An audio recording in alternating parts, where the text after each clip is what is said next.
What's wrong, BMW? Oh, I'm just gonna need you to do a few things once you get me. I'm gonna need you to find which coil pack went bad and replace me. Then I'm gonna need all my spark plugs replaced.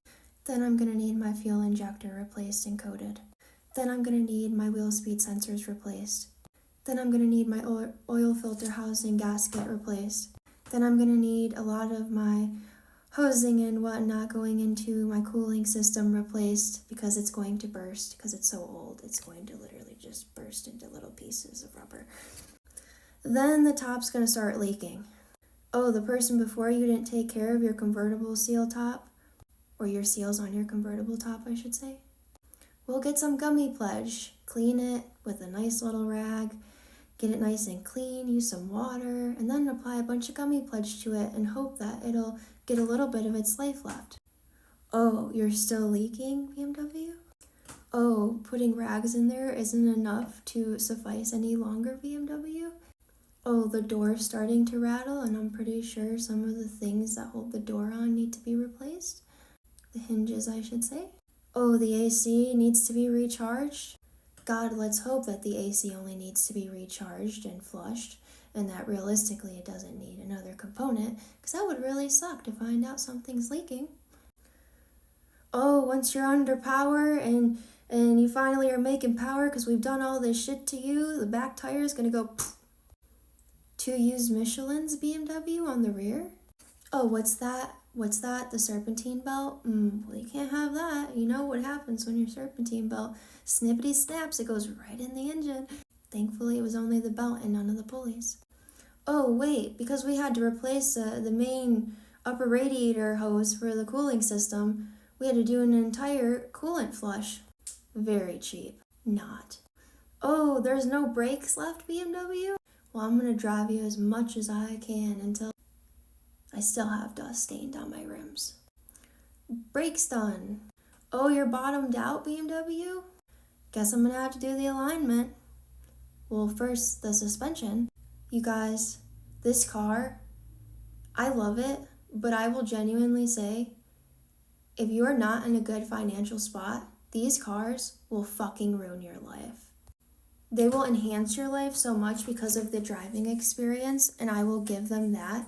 But I really wish that I did a little bit more research on what I was buying and every single thing on it that could have gone wrong. Because what I thought was going to be what would go wrong on it turned out to be a lot more.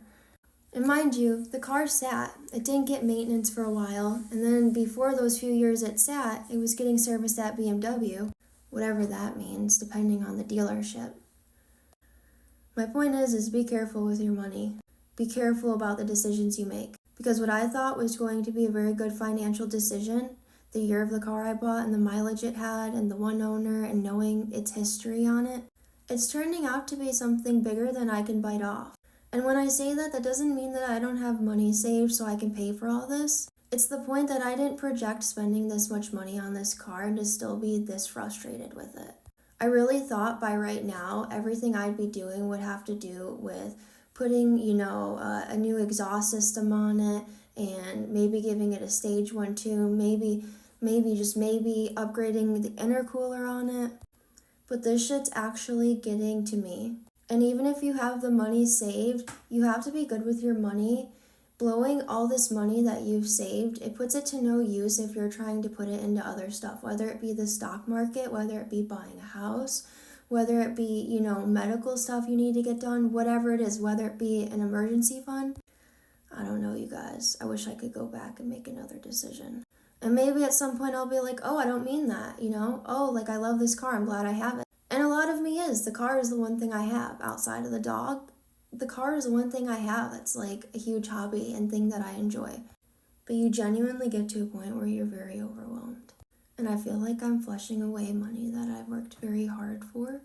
I'm watching it just flush away. Take this as you want. This is what I have to say in my update. Let's hope in the near future, months later, I'm laughing about this and I'm like, dude, it was no big deal. And I just came up with like $5,000 like that and just fixed everything. Let's hope, because right now I feel like I'm in too deep to get rid of it, and that's just reality. At this point, I need to drive this thing and get my use out of it and deal with things that I'm not enjoying about it that maybe should be fixed, but I need to be cautious about how I go about it. And right now it's more so the things that have to get done versus like, oh, right now I'm doing it, you know? I hope you guys take this advice. I know there's a lot of car people on here. Promise I'm not bitching. I am venting, but I promise it's for good purpose. And I hope you take these words and you take them seriously because you need to make good financial decisions. Think long and hard before you do stuff, especially with vehicles, because if you're emotionally invested at all, let me tell you, you could easily get fucked. Have a good day, you guys. Much love. Peace.